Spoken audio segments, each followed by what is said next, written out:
fantastic to have you here and watching my channel as we continue our journey of growth and leadership together. Woohoo! Firstly, big up yourself. A big thank you for everybody for being part of this online community and family. Your presence and support truly, absolutely mean the world to me. If you haven't already, take a moment to express your support by liking this video, subscribing to the channel and hitting that notification bell. This way you'll stay in the loop for valuable content tailored to empower leaders like yourself. So what are we going to talk about today? This session is as vital as the air we breathe in the ever-evolving professional landscape. How to manage change. But hold on, 1 second, 1 minute. For team members seeking career development and skill growth, this episode is equally valuable for you. But why? Well, understanding the dynamics of change management is crucial for everyone within a team, regardless of your title or position. So whether you're steering the ship as a leader or contributing as a team member, the insights shared today can enhance your understanding of team dynamics and elevate your role in navigating change effectively. So let's dive into the insights that can elevate your leadership skills and team collaboration, no matter where you are in your professional journey. So I'm going to ask you some questions and I want you to think about this. You ready? Have you ever found yourself facing a wave of change, unsure of how to navigate the turbulent waters? Do you wish there was a guide to help you not just cope but thrive amidst change? Are you a leader grappling with the complexities of change management, wondering how to steer your team through transition successfully? Do you find yourself seeking effective strategies to overcome resistance and foster a culture of adaptability while within your leadership role? Well, guess what? Today on this episode, we're going to explore two main objectives. One, understand the 3 stages of change management because it's more than just shifts in routine. Number 2, we're going to recognize and understand the 4 stages of change management that your team may experience. Think of it as a journey from denial to renewal. Today is not just about exploring change. We're going to unravel the strategies that leaders need to master in order to lead their team successfully through dynamic currents of change. So let's embark on this journey together and let's get to it. Change is not a mere ripple. It's the current that shapes the very landscape of our professional world. As a leader, it's crucial to recognize that change is not just about adapting to new situations, it's about embracing them as opportunities for growth and innovation. In today's fast-paced world, progress is not a luxury, it's an absolute necessity. The complexity of our organizations is ever increasing, and the shelf life of our solutions is growing shorter. As a leader, your ability to navigate and guide your team through change is not just a skill, it's a strategic imperative. Change, when approached properly, can be a positive force. It's a chance to innovate, to evolve, and to ensure the continued success of your team or organization. Let's now navigate the structured path through the 3 stages of change management. I want you to think of these stages as the milestones that guide your team from the familiarity of the present situation to the uncharted territories of the desired state. So let us look at the 3 stages of change management. Stage 1, the ending. Before something new can begin, you have to end what used to be. This can be traumatic for team members because it is their world that you are changing. You must be able to deal directly with the impacts of endings. What is actually ending and who is losing what? What is the impact? Involve the employees in this process. Listen to their concerns and be sympathetic in acknowledging losses openly. Do this early on in the process. It's like saying goodbye to an old friend. You reminisce about the good times, acknowledge the memories, and prepare for a new adventure. Don't be surprised when some people overreact to a change. At this point, it is critical to keep communication channels open. As leaders, listen to concerns and strive to get commitment to that change. When ending takes place, people experience all kinds of anxieties, such as anger, sadness, fright, depression, confusion, and denial. These are all signs of grieving. The grieving process must take place to heal and move forward with commitment. It does not mean that you as a leader accept blame. Your job is to move your team through the transition. Acknowledge the emotional roller coaster. Change is tough. Be the leader who understands that sometimes you need tissues more than spreadsheets. Think of it like a breakup. There's the initial shock, the tears, and then the realization that there's a whole world of possibilities out there. Stage 2, the transition. Just as you get people to let go of old ways, you enter a transition state in which neither the old nor the new way is working satisfactorily.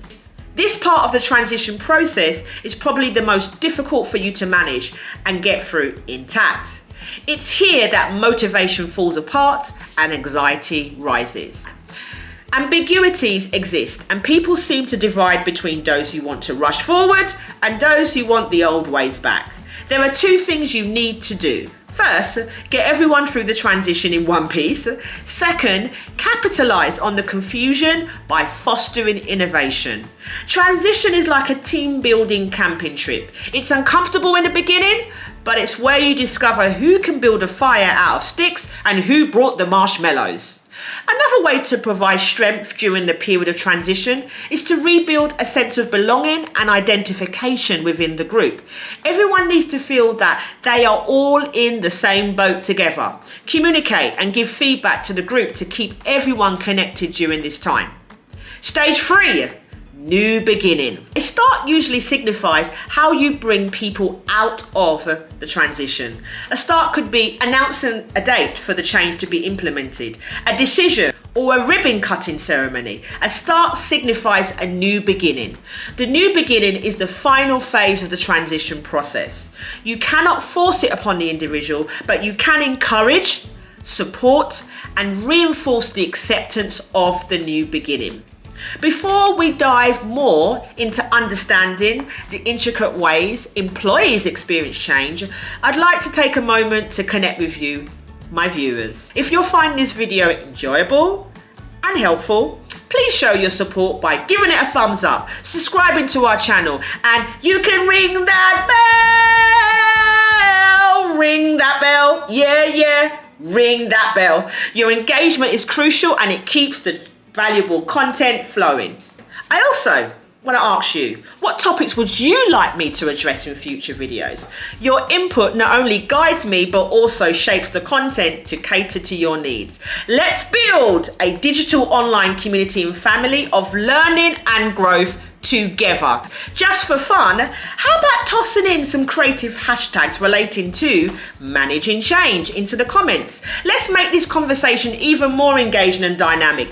Your participation is the heartbeat of this channel. Now, let's get back to the fascinating realm of change management. Change is an inevitable part of any workplace, and understanding how individuals navigate through this process is a vital skill for you all out there as leaders.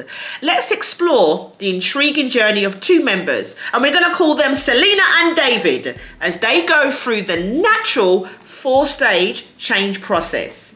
At each stage, we're going to talk briefly about the leader's role in addressing each stage with practical solutions and suggestions. So stage 1, it's denial. Now picture David, a seasoned team member, comfortably established in his routine, dismissing the change as a fleeting disruption. Selena, on the other hand, appears energetic but struggles to comprehend the magnitude of the shift, treating it as if, oh, it only affects others, it doesn't affect me. What's the leader's role? Well, first of all, embrace denial as a natural reaction. David nostalgically gazed at the familiar, and Selena naively believing the change is an external affair. Acknowledge their initial resistance as part of the process. Next, ask probing questions. Act like a detective, asking questions that draw out concerns. Engaging in conversations to understand both David's nostalgia and Selena's uncertainties. Uncover the root of their resistance and fears. Follow up. Don't let the situation linger in denial. Selena and David need a gentle nudge toward acknowledgement. Keep the communication channels open, providing consistent updates and addressing their concerns proactively. Stage 2. Resistance. As the winds of change become unavoidable, Selena and David enter the resistance stage. David, visibly agitated, resisting the alteration of his well-established routine. Selena too exhibits signs of discomfort, grappling with the shift and expressing her emotions. What's the role of the leader? Acknowledge their frustration. Witness David's frustration and Selena's unease, acknowledging that it's part of the process. Validate their feelings and let them know that their emotions are understood and accepted. Avoid appeasement. Don't appease resistance. Instead, provide support and encouragement without compromising the necessity of the change. Help them to recognize and understand the reasons behind the shift. Recognize progress. Recognize progress in the change. Celebrate small wins, celebrate small victories and milestones, emphasizing the positive aspects of the change. Now we're on to stage 3. Now stage 3 is discovery. So moving forward, David and Selena find themselves in a discovery stage. Picture them as explorers in uncharted territory, tentatively stepping into the unknown. They are open to new ideas, but they're still hesitant and are still a little bit concerned with the anxiety and the uncertainty. So what's the leader's role? What is your role in this? Be the facilitator. Be the facilitator of open dialogue and collaboration, fostering an environment where ideas are freely shared. Visible leadership presence. We need you as leaders to maintain a visible presence, providing a compass for David and Selena through open communication. Be accessible, address concerns and offer guidance. Your leadership should be a reassuring and guiding presence through this exploratory phase. Finally, use anxiety as a catalyst. Use anxiety as a catalyst. Now, what does that mean? It means encourage innovative thinking and creative problem solving, turning uncertainties into opportunities for growth. Your role is to guide and motivate the team through this phase. Now we come to the final stage, and that is renewal. So finally, Selena and David reached the renewal stage. Well, we hope they have. They have reached the top. They have reached the top of the mountain. They radiate newfound energy and commitment, ready to contribute their best to the team's success. So, what is the leader's role? What is your role? Guiding the team toward team goals. How do we do that? Provide the necessary support and resources to help them align with collective objectives. Acknowledge and reward. Be the leader who recognizes and appreciates efforts, fostering a positive and motivating environment. Anticipate setbacks with patience. Your role is to navigate through challenges with resilience, fostering an atmosphere where setbacks are viewed as learning opportunities. So finally, understanding the natural stages of change, which is denial, resistance, discovery and renewal, is the cornerstone for effective leadership in managing change. Embrace the change cycle, maintain an environment of trust and open communication to guide your teams through change more effectively. Remember, there are absolutely no shortcuts, but with insight and empathy, you absolutely can lead your team to success. Oh, I said absolutely quite a few times. I think I like that. I think I like the word absolutely. So, in closing, thank you so much for your engagement and dedication to enhancing your leadership skills and staying to the end of this video. As we conclude, you know what I'm going to ask next. We have our stop, start, continue reflection exercise. What will you stop doing? Think of this as decluttering your leadership toolkit for a more streamlined approach to change. What are you going to start doing? It's an opportunity to integrate innovative practices that will align with the ever-evolving dynamics of your team and organization. And what will you continue doing? I said absolutely again, want you all to acknowledge and celebrate the approaches you are already using that consistently contribute to a positive change culture within your team. So share your answers in the comments. Your experiences not only enrich your professional growth, but also contribute to the collective wisdom of our thriving online digital community and family. Thank you for being an integral part of this learning journey. So remember, folks, remember every day to continue to learn, live and love. Until next time, our YouTube community and family, stay blessed.